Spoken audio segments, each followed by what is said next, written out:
স্ক্রিনের ওপর 2023 সালে আসা একটা জেইই মেনের কোশ্চেন তোমরা দেখতে পাচ্ছ। when a vector a is subtracted from vector b and it gives vector equal to 2j, সেখান থেকে বলা হচ্ছে b ভেক্টরের মানটা আমাদের বের করতে বলা হচ্ছে। তো b ভেক্টর থেকে আমরা a ভেক্টরকে বিয়োগ করছি, সেখান থেকে আমরা যে মানটা পাচ্ছি সেটা পাচ্ছি 2j।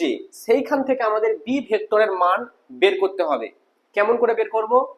b ভেক্টরটা ধরে নিই এরকম bxi plus byj plus bzk minus a vector যেটা এখানে দেওয়া আছে 2y plus 3j plus 2k, 2y plus 3j plus 2k এটা সমান বলা আছে 2j। আচ্ছা, এবার এদিকে আসো, bx minus 2 bx minus 2 i cap plus by minus 3 by minus 3 j cap plus bz minus 2 k cap. এই যেটা 2j আছে, এটাকে আমি এরকম লিখতে পারি যে 0i plus 2j plus 0k, 0 থাকা আর না থাকা তো সমান।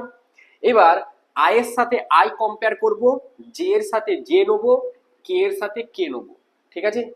তাহলে bx মাইনাস 2 i এর সাথে i নিলে কত আছে 0, তাহলে 0 বসালাম। তাহলে bx সমান কত এলো 2, bx সমান 2 এলো।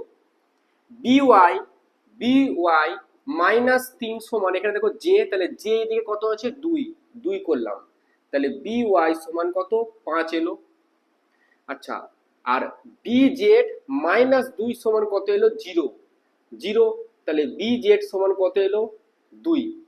তাহলে এবার যে ইকুয়েশনটা আমরা ধরেছিলাম তাহলে সেখানে আমি লিখতে পারি যে b ভেক্টর যেটা সেটা bx মানে 2 2i cap plus by 5j cap plus bz 2k cap. তাহলে এইটা হয়ে গেল আমাদের ভেক্টর।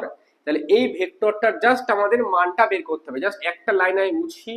এবার দেখো, তাহলে b ভেক্টরের মান আমরা কেমন করে নির্ণয় করতে পারবো? x y z এর সঙ্গে যেগুলো আছে সহগ তাদের শুধু স্কোয়ার করে যোগ করব। তাহলে 2 square plus 5 square plus 2 square, তাহলে 2 স্কোয়ার মানে 4, 5 স্কোয়ার মানে 25, আবার 4 স্কোয়ার, আচ্ছা 2 স্কোয়ার মানে 4, তাহলে 25 আর 4 29 আর 4 33, তাহলে √33 এইটা হচ্ছে আমাদের অ্যান্সার।